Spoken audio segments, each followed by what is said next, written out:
Hi guys, thank you for visiting my channel, Medical Assistant with Miss K. So before I get into this video, I just want to remind you guys that I do have a medical assistant Facebook group. It's called the Medical Assistant Lounge, so feel free to join it.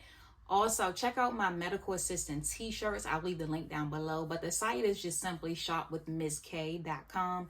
That's shopwithmissk.com/collection/MA. So I know that's a lot. I'll link it down below this video.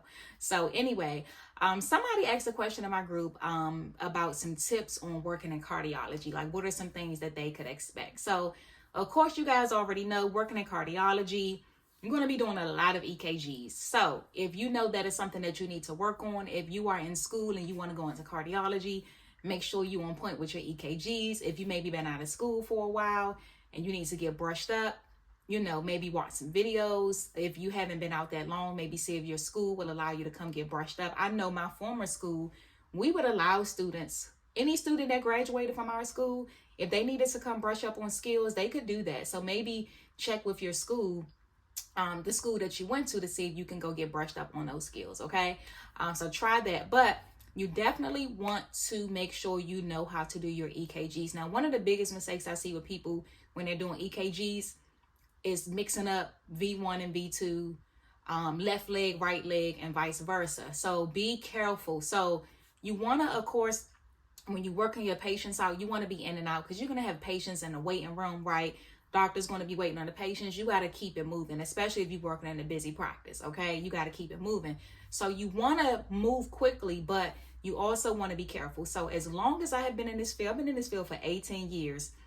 I don't care how behind, you know, we are with getting patients back, how busy we are.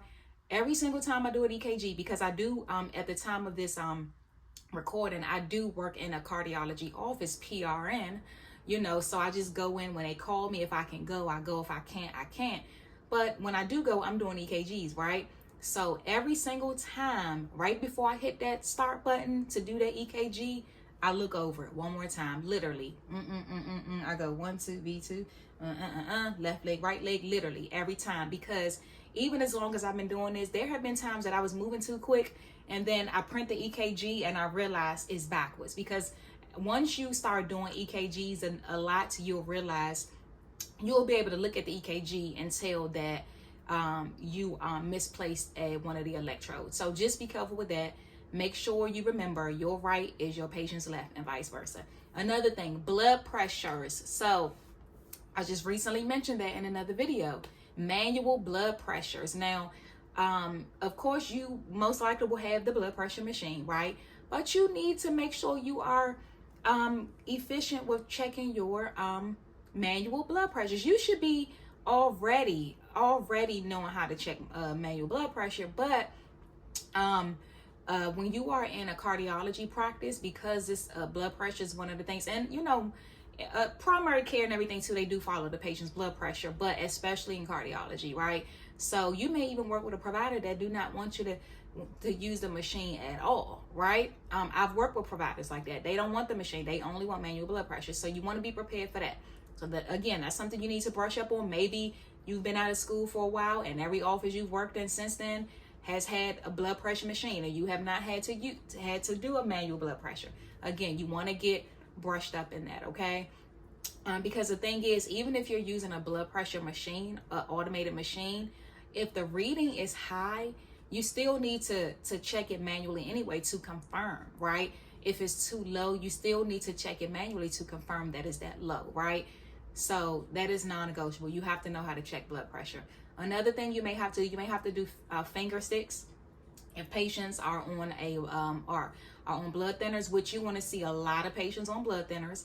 Now, depending on the way your practice is set up, you may have to do finger sticks to check their R&R. So if you don't have to do that, maybe where you work, the nurse does it. I know the cardiology practice that I work for, before the bigger company took over, the medical assistants, we were doing them.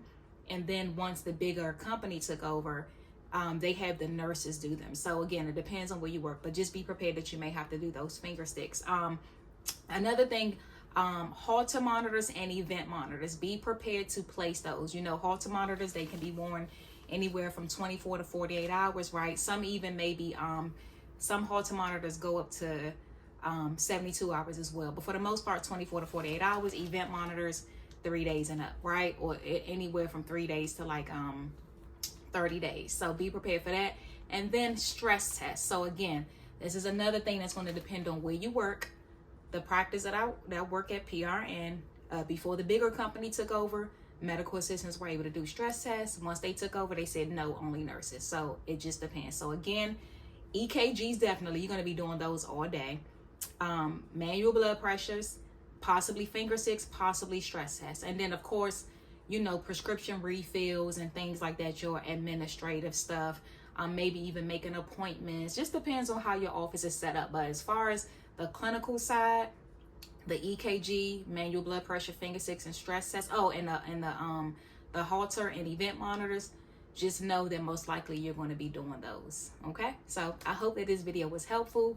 Again, don't forget to check out my medical assistant group on Facebook, the Medical Assistant Lounge, and check out my medical assistant t-shirts. And if you happen to get a t-shirt, do me a favor and send me an email of you in your t-shirt. If you don't mind me posting a picture of you, thank you. My email is khartcpr@gmail.com. Thank you for visiting my channel. Be blessed.